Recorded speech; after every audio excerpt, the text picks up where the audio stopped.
Hey everyone, welcome back to an episode of Deep Linkers, where we talk about the creative labor stuff with our favorite creators in the space that we know. We're joined today by our good friend, Eliot Dewberry. You may know him from his channel, Internet Today. Thank you, Eliot, for being here. Yeah, happy to be here. Happy to discuss the world of content. Yeah. Can I just ask real quick, was that a big glass of milk you were drinking? Like Homelander style? That would be the creepiest way to start any interview, just by I thought it was a flex. No, it's a Yeti mug with, with coffee in it. That's more normal. Can't start my interview without a big glass of milk. I was like, that is the weirdest flex, but okay. I mean, go off. Yeah, Eliot, I know you from the Schmodown, so I know you as Mr. Movie guy. But yeah, can you tell us a little bit about how you got started, where you got started on the internet, how you got started on the internet? So yeah, the Schmodown connection, it actually traces back to a very early period of my on-camera career. So basically, to start at the very beginning, I worked as an editor and camera operator, mostly on a contract basis for a company called Machinima that, like many online content media startups from the 2010s era, has, of course, it no longer exists. It is in the dustbin of history, along with most of the content that it ever produced. It's just been wiped off the internet. So that's cool, especially for anyone who, maybe needed that stuff to find another job, to put together a reel. RIP to them. But yeah, so it was a company that mostly, by the time I came around, they were diversified a little bit from just video games. It was still mostly video games, but they had gotten into entertainment. And so that's where I came in. I was editing and producing a show that was covering mostly superhero fandom sort of stuff. Through a chain of events, the original host, he was out, and then me and my current co-host Ricky, who was also working as an editor producer, we were just like, so what do we do now? And they're like, oh, I don't know. I guess you got to keep making the show somehow. Figure it out. So that's how we ended up on camera, initially making basically the same show. And gradually we got more and more connections with PR departments for movie studios, and got a lot of junkets and screenings and celebrity guests and stuff there for a while. It was fun for a while. I don't miss it one bit, but it was fun. It had its charm for a few years. We'd also get sent to Comic-Con and stuff like that. So yeah, that's where I came in on the radar of the Schmodown, because Mark and Christian and a lot of the other people in there, we'd run into each other at a lot of the same events. But yeah, we did that. It was always a kind of supplemental part of what we did. We were mostly covering entertainment news and then just sort of general news, but in a, I guess, trying to be fun and funny sort of way. And then when we kind of got the boot from Machinima, they were very gracious about it. They were like, Warner Brothers, who at that point owned Machinima, they're like, they don't want you. They don't know what to do with you. Even though you are the only people here actually making money, you're the only thing in this company that isn't a complete money sink. Your finances are actually in the black, but Warner doesn't know what to do with you. So we're gonna let you go, but also Warner Brothers is in the middle of selling itself to Discovery, and you can probably stick around for a year without them noticing. So just know that I don't know, 6 months to a year, you do have to leave, but for now, you can stick around and we'll keep paying you, and you just have a year to figure out what you're going to do next, which was a blessing. No one ever gets that kind of opportunity, but by that point, the people running the company, at least on the production side, were pretty cool. That was not the case for most of the company's history, but at that point, at the very end, of course, when the ship is sinking, you have actual solid people running the show. Of course, there's always a way. Yeah. So that show was called ETC. So we had to, at that point, we're like, okay, well, we got to figure out what we're doing next. And that ended up being Internet Today, which is at the beginning was pretty much the exact same show. I'd say in the 10 years or so that we've been doing this, it has certainly evolved quite a bit. It's still just two guys talking to a camera, riffing off of a script. So the show is, I'd say, probably 70% scripted, 30% improvised. But the subject matter is pretty broad at this point.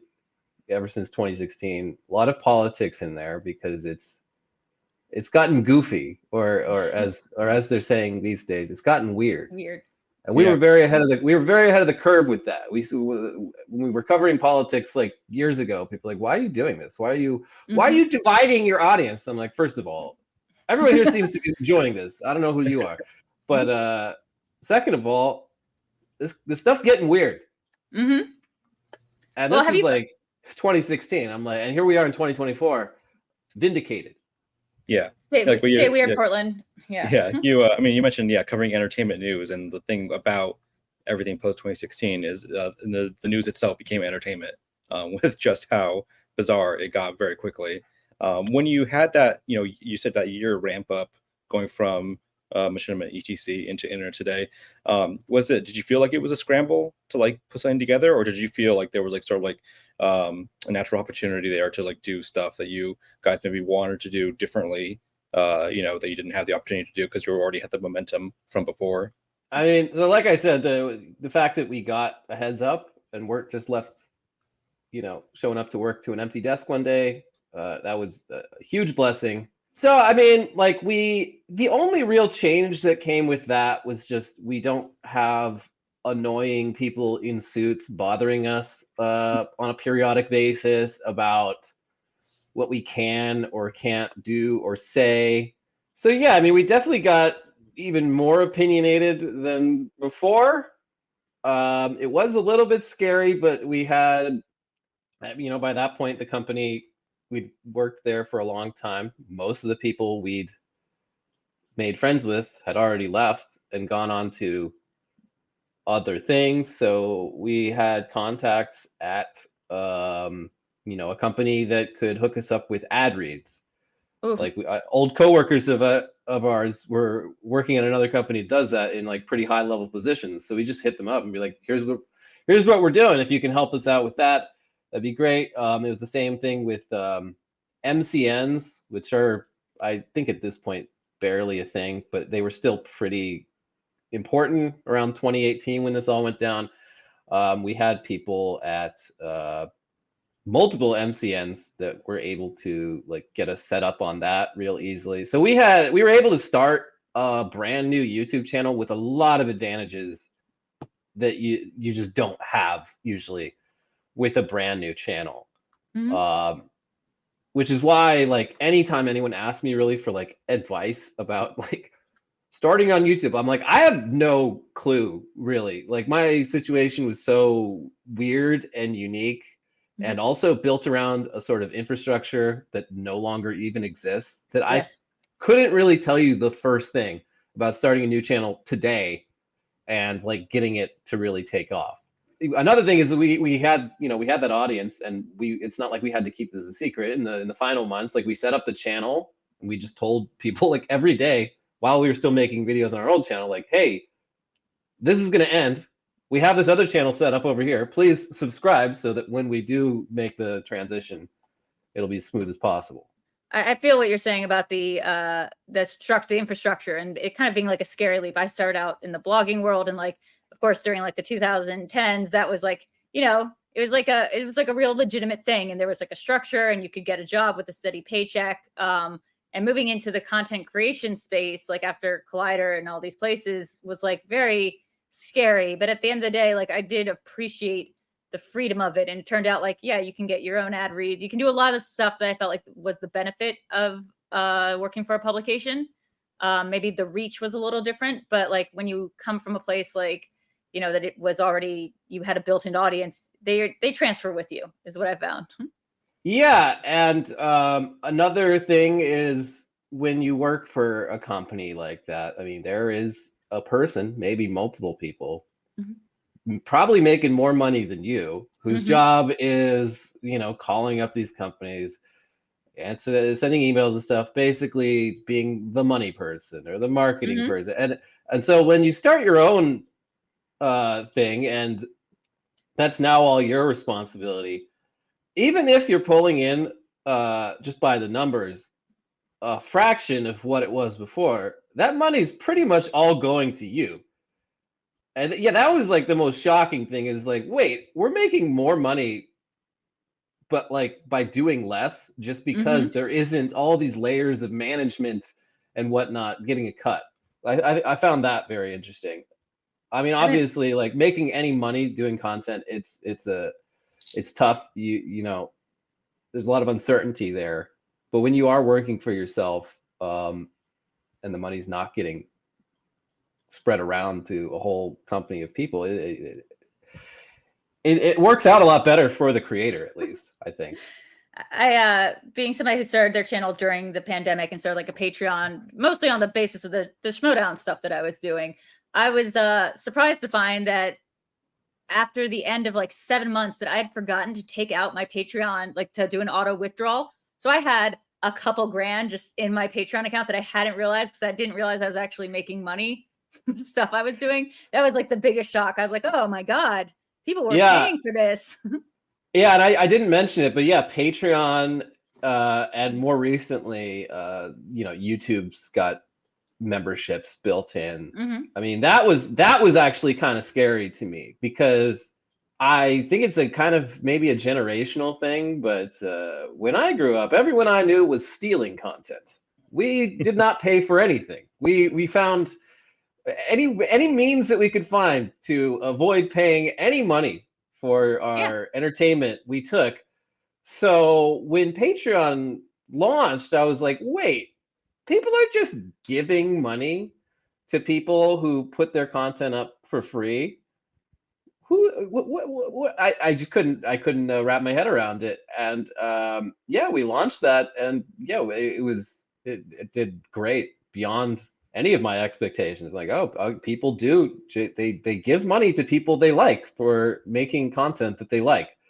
It was very refreshing, and it continues to be like a pretty solid backbone of the channel's income is just people who give us like $5 a month. And on YouTube they get like a special emoji that only they can use. It's so smart. It's like the branding. And sorry, real quick, I just think like Patreon was such a good word for it, because people understand the concept of being a patron as being a philanthropic effort. Like, so they understand it, you know. You get to be a patron of the arts, like some sort of nobleman in you're Medici. Florence. Yeah, you're Medici. But with the E for web. Yeah. It's just it's interesting. Drew is famously not a big fan of South Park, but I managed to show her a couple of episodes recently. We watched the one. We watched it. She's seen it. She's aware of it. Yeah, but we Carmen. Yeah, but we watched the episode that was about piracy, and like the whole thing they did about piracy and like the music piracy back in like the 2000s when that was happening. And I guess the idea was that yes, our generation had like that sort of like, you know, really strong sense of piracy, because it was like, oh yeah, we're stealing from corporations that already have millions of dollars. It's not going to really hurt the bottom line. When YouTube came in, I think it was like this sort of like, you know, new age of like people seeing creators as like their peers and their like, you know, parasocial friends in a way. So like, I guess the instinct to like help support them was easier than like, you know, I don't want to like steal from them. Also, it was already for a long time, it was free anyways. It was like you got to the idea that what you're getting was free and you're paying for potentially more. Now that's a little flip. Now things are like sort of like, you know, structure where like some, you know, channels will have like, you know, specifically paid content, you know, and we see channels start their own streaming networks and stuff like that. So yeah, like the culture around it has definitely evolved, but it is interesting. Yeah, it's a great point about how for a long time it wasn't that way. And you're right. And I think it's an important like caveat to that is if your content starts to seem a little too polished, a little too professional, people are going to be less inclined to donate money. And I think I didn't look into this too much, but the recent example of was it the Try Guys? Mhm. They tried doing some like paywall thing to their stuff, and people were like, "Wait, aren't you guys already pulling in like millions of dollars a year? Like Well, that's what. this feels greedy now." Well, yeah, they were trying to start up a streaming network, and I think that's what I wanted to ask too. When you say like there's a model that I still can't get my head around, which is like Patreon is one thing, and then there's the membership stuff on YouTube, and is like, how do you create bonus content or enough extra paywalled content, or bonus content for each of those membership models, or is there a way like you combine them, or is it just kind of you I come mean, up with yourself? being honest, we don't even do bonus content at this point. We give people like access to special rooms on our Discord, Mm-hmm. and occasionally, like, we haven't done merch in a long time, but when we did merch, we gave early access to that to Mm-hmm. people on the YouTube and Patreon. But at this point, like, the understanding is basically just, yeah, you're giving us money, and that's completely up to you. You don't have to do it. Nothing changes if you don't. You're not missing out if you're not. This is entirely up to you. And yeah, people still want to do it. I mean, I contribute to several channels on Patreon myself, and a lot of them do a pretty great job, like, with the benefits and stuff. But if I'm being honest, I don't. I don't even check it. Like, I'm like, that's cool. I'll watch the video when it's done. I don't need to see like the special draft or whatever. I'm just happy to support what you're doing, Mm-hmm. and I'm good. I don't need any of that stuff. I was gonna say, especially now, again, with like the sort of way, like with the subjects that you cover, in addition to like what the internet has turned into because of those subjects and the kind of like wave that comes after the 2016 era. Like, I think it has gotten to the point where like a lot of that goodwill stems from like, oh, I think this channel I'm supporting is like important in a way where like it needs to exist. Like, I think the world is probably better for it existing and for the sort of content and message that it's putting out. And so like that sort of thing is really interesting, the where it transcends not just the entertainment value, but sort of like the sort of cultural value around like what the channel is providing to like them as they see it on the online space. And to be clear, we're talking about 2016 is the year that Justice League came out, or 2016 had some other cultural relevance, or who knows? All the above, yeah. Yeah, Zack Snyder really divided us. I understand that.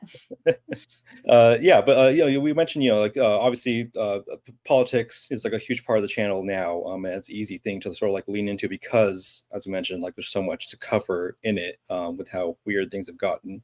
The evolution from pop culture into politics. You mentioned like that's sort of like you had those growing pains of people being like, oh, you're dividing us because you're not covering the fun things that we want to hear about. Was there any sort of like specific steps you can recall like as you made that transition, or was it sort of like a very sort of natural progression of like this feels more interesting to us to sort of like just like start leaning this way? I mean, it was really a very gradual thing, and it was I mean, me and Ricky both from very early on were kind of like, in a way, kind of ashamed of like being YouTubers. Like, it was like a weird joke that we just like ended up being YouTubers. So like, this wasn't supposed to happen. So we always, I think we were always very conscious that like we didn't want to be insincere and fake in the way that we perceived a lot of people on YouTube. It would have not been fun to go down that route. So the content was like kind of always, it was just like, we want to talk about stuff that is interesting to us and that we find funny and can riff about. And basically the kind of stuff like in our off-camera conversations, the stuff we would talk about and joke about and discuss. And that's been really important to like ensuring that, even though the job can be kind of like boring and tedious, like it's never not enjoyable. Like if I was still doing like superhero movie news, Mhm. I would be very unhappy. I would be depressed at this point to be still doing that like 10 years in, because it's not really what I care about, like on a personal level. Mhm. Everything we talk about on the show is stuff that actually interests us. So that might alienate some people or whatever, but like our attitude has always been like, all right, well, fuck you. Like there's other shit on YouTube you can watch. Like I don't care. I don't need you. Like if the numbers ever started to take like a really serious dive, like we Mhm. might, consider it, but they never did. So anytime we'd see complaints, it'd be like, okay, well that's just you. Like looking at the actual numbers, like you're not representative of the audience. Sorry, we're just gonna keep doing what we're doing. Right. Would you ever go back to a model that is like was there any, I guess, upside to the MCN model of like having someone else handle all that stuff for you? I think I know the answer, but like, or like, let's say getting distribution from Amazon Prime where I can like go and look at ETC weekly weird news, I mean, getting a paycheck was cool. Like that, knowing that you're getting paid on a certain day of the week and like how much you're getting paid, that's good, especially compared to like starting a channel when who the hell knows. That is something to worry about when you're starting off. Other than that though, no. None of it. Yeah. That's the only advantage I would say. Working in an office, like, yeah, you do meet. I do kind of miss working in an office. Like it's very rose-colored glasses, but there are cool people in there that sometimes can help you out in ways that are important but yeah, in general, no, I don't miss it. Is there any way that you think when we look at creator, what we call like the creator labor market, and we're looking at how much money people are making off this creator economy, like when Goldman Sachs or Citibank releases a trend statement saying there's about there's going to be $500 billion in this industry by 2027. There's some part of me that wants to think, okay, well, none of this is, a very small percentage of that is actually going to creators, and a large portion of that is going to marketing and the platforms that get to distribute that. And is there any sort of like upshot, I guess, to being part of a infrastructure that maybe got a bigger cut of that, or like allowed it, had an allowance ability to get a larger part of that pie, I guess? Or is there a way that you think that I think at this point it's just like the MCNs and the big content companies, production studios, they just don't exist. I don't think a single one exists anymore. And yeah, when they're talking about the big amount of money, I mean, I think you have kind of the same infrastructure, but it's around individual creators now. Like Mr. Beast is running a entire film studio essentially in that town of his in, was it North Carolina? But it's all centered around just producing Mr. Beast and promoting Mr. Beast and getting deals for Mr. Beast. And I'm sure there's similar sort of companies set up around all the really big YouTubers. I don't think it's something you can really start with at this point. That's something you work your way towards, and you have a 1 in a million chance of actually achieving it. Whereas with the old way, I mean, you could get a job, a lowly position at one of these companies and kind of work your way up within it. No one's getting an editing job with Mr. Beast and working their way up to being on camera or producing their own content on the Mr. Beast network. So I think it's just very different.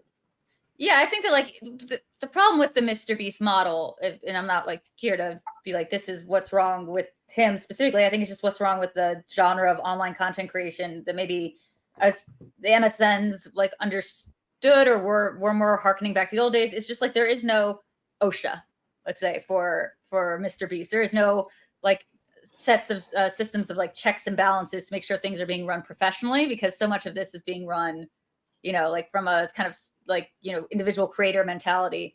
And Yeah, I'm just wondering, like, yeah, your thoughts on that. Yeah, If he was making that shit in California, he'd be in jail. Like, no, like, full stop. Like, and he's got lobbyists on his payroll now. Yeah, no, it's interesting. And yeah, it is. I know people who have gone and worked for him, and from the sense I get, and this is also reflected in some of the journalism about it, is that like the turnover rate is crazy high, because you basically have to move to his little town. He sets you up in a house. You're working like 80 to 100 hours a week. Yeah, you can only last a couple months on that before you're like, all right, I'm good. Bye bye. Got that on my resume, but I'm out.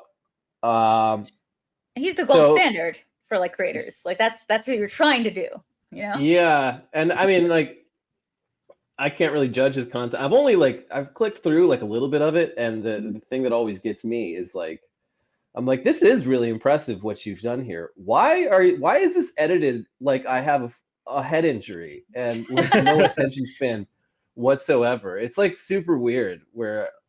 And I know why he does that, because he's got the whole thing down to a science. Yeah, and that is who he is trying to appeal to, the average viewer who does have a metaphorical head injury. But yeah, it's always funny because like he does do some stuff that I'm like, this is actually interesting.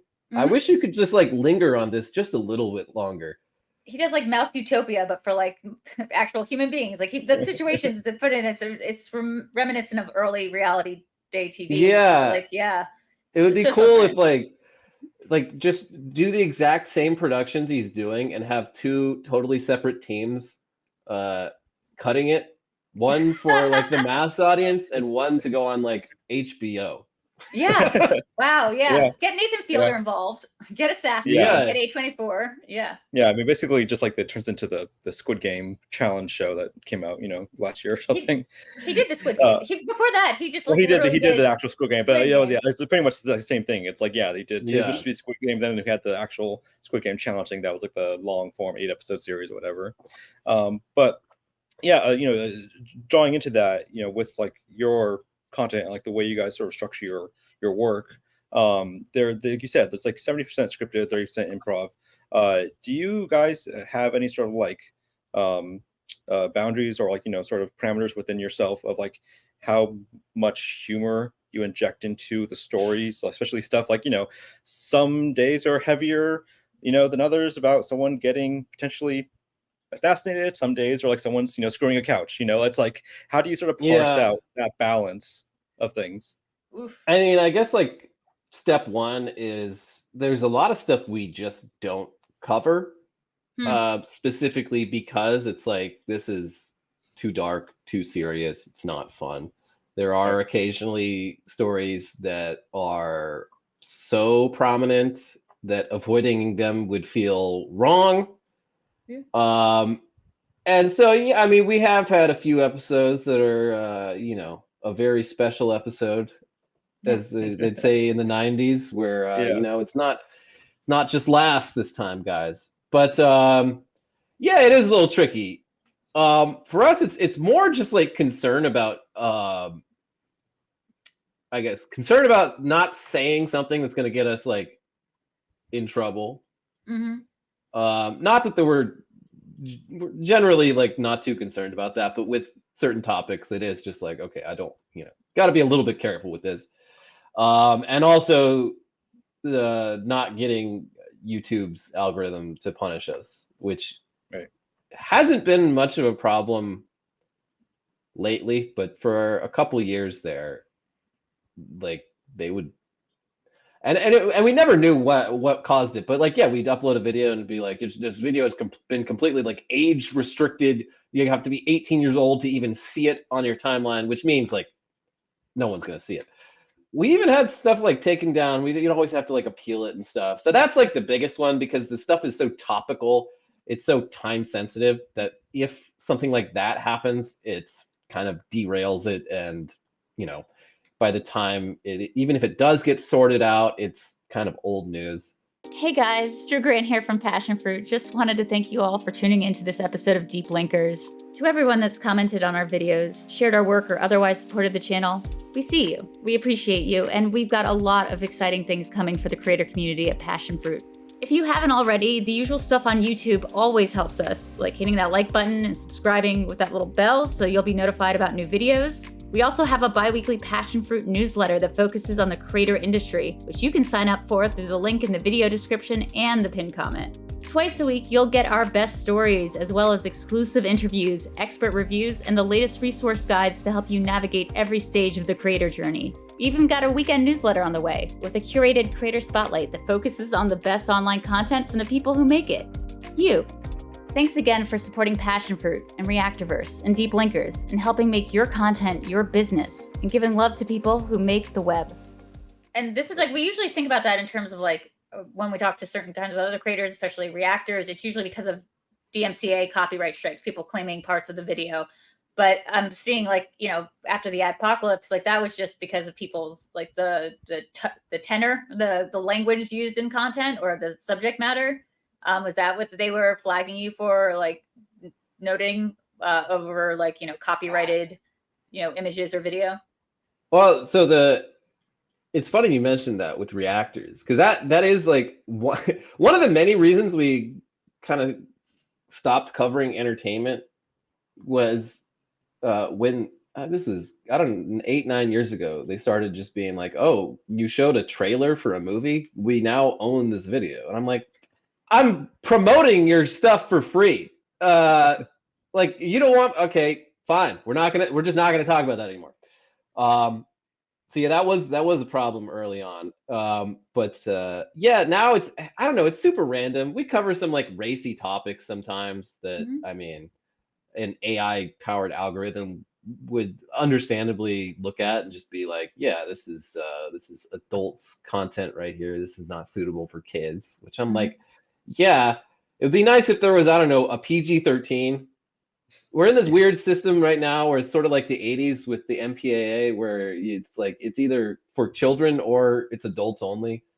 And I feel like most content is somewhere in the middle there, but there's Skibidi toilet. I don't know how that's for kids. How is that allowed for kids? I won't click on it, but it's like, how is that something that's I finally watched a couple Skibidi toilets the other day when they announced that Michael Bay was making the movie, and it did not get me any closer to understanding what any of that is about. I gave it a try.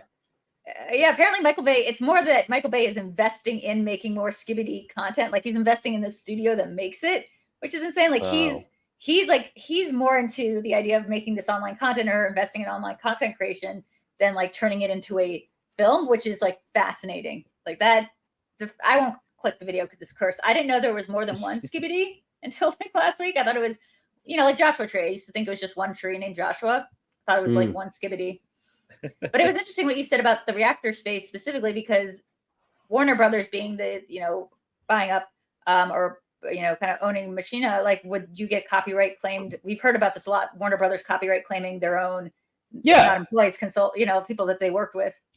Yeah, and like even if you like complained about it, like because of the corporate structure, it would have to go on like an email chain of like 20 different people. Like that didn't matter at all. I feel like Warner Brothers didn't even know they owned Machinima.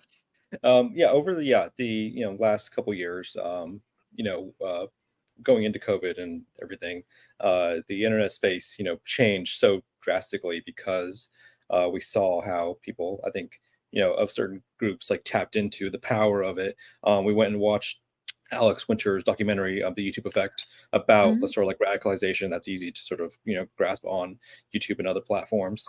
I guess, you know, doing this for, you know, almost better part of a decade, like you said, I guess, how have you seen with the rise of, you know, right wing, you know, online platforms, you know, for them to have the ease to spread the message as quickly as like they want to? I guess, like, how does that balance out with like your ability to put out your content as well? Have you been radicalized? Yeah. I mean, honestly, I couldn't really tell you. I barely watch any YouTube, which is always funny. And I've talked to a lot of other creators who say the same thing. Like, so my knowledge of sort of right-wing radicalization on YouTube is very like secondhand. I could only probably name even a couple of those creators, but I mean, I think it all is part of a bigger issue today with, I guess, stan culture and the way people are increasingly kind of isolated. Like COVID obviously didn't help that at all. I try to like put myself in the shoes of like a 13-year-old boy today, and it's so completely different than my experience 25 years ago at that age. Yeah, that hurt to do that math, but yeah, it's just I can't. I mean, obviously we had like AOL Instant Messenger, we had the internet, we had chat rooms, we had online gaming. Yeah. But it's just so different now, and I do feel like it's, especially when you're at a young age, especially sort of going through puberty, and you're like, obviously you're like, how do I talk to girls? What, you know, how do I be cool? How do I be an adult man and not a child, a boy child? And you know, back then I guess you could have Googled that. I don't know how far you would have gotten with it, but today you go on YouTube and there's an unlimited number of videos that seek to answer that question by giving you the totally wrong answers. Yeah. Jordan Peterson. Yeah. Like all them. Yeah. Andrew Tate. Like, yeah, there's just, and yeah, I mean, I think that's really what a lot of this radicalization stuff comes down to is, yeah, kids, teenagers, they don't know what they're doing.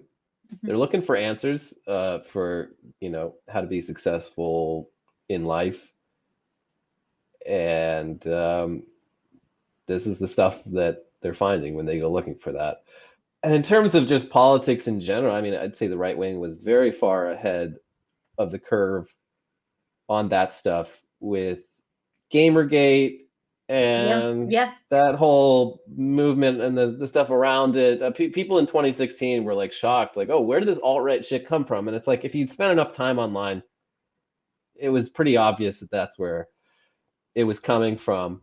4chan. So, I mean, as it relates to what we do, there for sure there's a parasocial element to what we do as well. I mean, people watch Tim Pool or whatever, and they think he's their cool older cousin. And there's probably people who watch our stuff who feel the same way.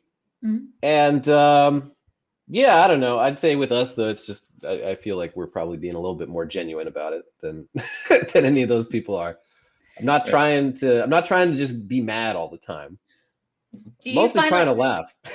Do you find that like that creates like a sort of need or necessitates you being different on social media or containing your social media brand, quote unquote, to fit the, you know, show's model, or to only talk about things that are on topic? Or do you find yourself tweaking? Okay, cool. No, because like, I don't know, like we don't completely reject that sort of framing, but we also never really lean into it. Like a lot of creators are kind of like, they know what they're doing. They're creating a parasocial relationship with their audience. And there's like little things they do that add to that. And we don't. And I think it's like, just looking at like our YouTube stats, which I don't even know how accurate they are, but like it's like less than 1% of our audience is like under the age of 17. So how did you do that? I don't know, but like seeing that, I do feel like comfortable at least like goofing around with the concept of parasocialness a little bit, because like I'm like, okay, I'm talking to adults. I'm not influencing children. You know, I can tell my audience I love you, and they're gonna know that I'm I'm being a little bit silly, you know. But yeah, I mean, as for I just post what I want to post, and no, if they don't like it, don't follow. I guess I don't really care. For the parasocial aspect of it, or like it's hard because I think it's like two sides of the same coin, right? Because when you're building a community, or when you talk about like a community forming authentically and organically around creators, you're kind of talking about like kind of seeing the same people every day, working with the same people every day, or at least communicating with similar people to build up a Discord, say, or to help with whatever element of it you wouldn't necessarily think about, but someone else offers. I mean, how do you navigate those kind of structured relationships, or relationships where people find you via being a fan of yours and offering to help out the channel in some way? I mean, like, luckily there hasn't really been. I mean, we have like Discord mods who are they're great, but they're all people that, like, you know, we've seen in the comments going back years. We know they're cool. I mean, me and Ricky almost never actually go on the Discord. I go on there and lurk sometimes, just because like people will discuss like news stuff, and so I use it. It's my own Discord, but I use it as like a source for just like keeping up with the news, because people are actually very good at like posting stuff on there and discussing. So yeah, it's more of just like a fan, I guess, forum that I occasionally pop in on than like an extension of our show and our brand. Like a subreddit, like almost. Yeah. Like subreddits come up, yeah. And again, these are all adults. There's no like 15-year-old Discord mods that I'm like having late night conversations with, which seems to be a problem that a lot of channels have trouble avoiding. It's just constantly you see these creators just getting real weird and inappropriate with their audience, and I don't know. I think it also helps that we started this in our like late 20s. Right. I mean, I wouldn't call myself mature, but there's, you know, maturity goes a long way, and just the maturity of age, I think, goes a long way with, you know, separating your work from your life. Yes. And yeah, I mean, I've always valued privacy as well. Like I like knowing that I, you know, when I'm not working, like this is my own. I don't have to share all this, and I won't share it, because I don't want people knowing where I live or like what my house looks like and shit like that. Yeah. We mentioned like privacy. I know, you know, this year in particular, coming up to the election, everything has been, you know, pretty tumultuous to cover anything regarding that news. And like I've seen that you've posted online, you know, on Twitter and stuff like that, how, you know, the more you cover it, like the more people come out of the woodworks, especially with the now current Twitter culture of people who are dedicated towards, like, you know, sort of like, you know, coming at you for the stuff that you're saying. I guess, how do you approach that sort of, you know, covering the content, knowing sort of now this is the response that you're getting, something you have to kind of like deal with on a day-to-day basis? Okay, so yeah, so luckily I'll say this at the top. Like, I mean, what I've experienced is like very minor. It's a blip compared to what I assume a lot of creators, especially female creators, deal with constantly. But yeah, I know in recent months I have started to get weird little freaks who create an entire Twitter account just so they can like see what I'm posting and then reply like mean things to me. And because of the way Twitter works, like those comments don't even show up until they've had that account for like 2 or 3 months. So they're talking to no one until I see it, and then I'm like, oh God. It's like picking up a rock and finding like a bunch of bugs underneath. So then I'll like block them, and then like 5 minutes later, some brand new account is also writing to me in that weird anime villain cadence.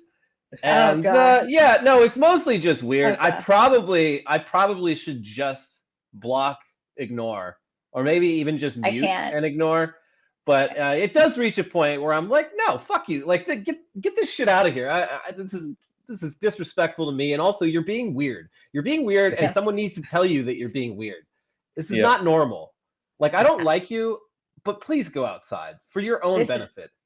I should just ignore, because there's no point. I think they get off on that kind of attention, and so you shouldn't feed it.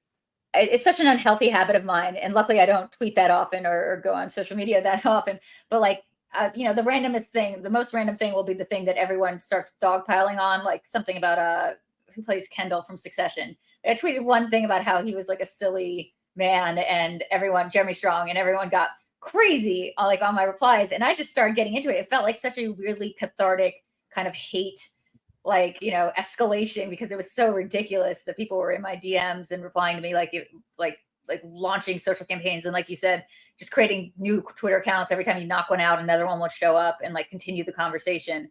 And it's like, where are these people coming from? But yeah, it played into a very unhealthy urge of mine to just release all that rage I had about other issues in my life to just people who were saying that Jeremy Strong was not ridiculous for quoting like Bertolt Brecht in an Anne Hathaway Vogue article or something. Yeah, it's there's no benefit to getting in the mud, but the mud calls to each of us. It beckons. Such a good way of putting it. Yeah. I guess to sort of close things out here, as you've gone on the space for several years now doing it, I guess, do you have any like you said, you don't have any specific insight to starting a channel from like your experience back then, but just like, do you have any insight on like it's like, I guess, what your personal experience has been trying to maintain the channel, whether like through the times, whether it's like managing Patreon, managing the channel and the topics and like the age restrictions, stuff like that. Like, are there any issues that you think are the most prevalent from your experience? And I'll just piggyback off of that with a follow-up saying, has the culture shifted so there are different problems than there were before? I guess I'll start with the second one. I don't know. Maybe it has. We've been doing kind of the same thing for so long that like a lot of it is on autopilot. And like in the early years, I would worry about analytics and like look at that stuff pretty constantly. But nowadays I check that stuff maybe like once or twice a month, just in case, see what's happening, mostly out of boredom. I think like, once the channel's kind of established, and you have people that like what you do, you can just mostly worry about the content itself, which is nice because all that other stuff is annoying and not fun. And yeah, I mean, we don't have employees. That's something we have always been like, well, maybe, but like once you become a boss, I feel like that takes away a lot of the fun. And so that's the main reason we haven't done that. Because bring it back to labor law. Like, if you are a YouTuber and you're like hiring people to do all this stuff, there is a right way legally and ethically to do that. But we've never reached a point where it made sense for us. I was gonna say, with the repeal of that or not the repeal, with the agreement that act will continue, the one from Uber, was it Prop 88? That 22. Prop 22. There we go. With the independent contractors here in California, which is where a lot of creators live, it makes it so much more of a weird line to try to toe about like trying to bring people on for just gig-based work. Yeah, I think there is, if there's work to be done in the creator space, I think it's not really on the content side; it's on the business side. If someone can figure out a way to make all of that stuff easy, that would be big. Like, I feel like a lot of, if you want to get into YouTube, get a business degree and just hit up your favorite creator and be like, hey, are you tired of filling out all these government forms that you don't understand? Like, I feel like there's probably a pretty big opening that way. And rather than starting your own channel and just posting to no one. It's really good to hear. That's kind of our motto here at Passion Fruit is trying to help content creators at least recognize that they are small businesses as soon as they monetize, and that there is a business element. They should be paying attention to the business, at least professional workplace ethics and workplace, behavior, that, and like just any kind of workplace model that we can get creators at like young thinking about would probably serve them best. So that's kind of what we're all about. So it's good to hear you say that. Yeah. Sweet. Yeah. So I guess this is as good a time as any to promote what we have going on. Eliot, you want to do a shout out for your shows and your socials and all that fun stuff? Yeah, the show it's called Internet Today. You just type that into the Google or YouTube, the Google. Type that into the YouTube search box, and it should be the top result. And I'm on Twitter. I refuse to call it X. I'm on Twitter. It's at Eliot ETC, ELIOT ETC. And I post probably too much, and I definitely scroll too much. But the algorithm gives me almost exclusively Lon Harris and Eliot content. Like when I go on X, so like I'm pretty happy. Yeah, I get a ton of Lon. Lon is in my algorithm for sure, which is good. Yeah. I like his post a lot. And as for us, you can find us over at Passion Fruit, passionru.it. I'm gonna let Eric do the rest of our social scroll because he's better at that than I am. Yeah, you can find us at Passion Fruit for us across social media. You can find me at Necronic, Drew at VIDEODREW, and find us on our Patreon on the links below and our Discord as well. We'll catch everyone on the next episode. Yes. Bye. Bye.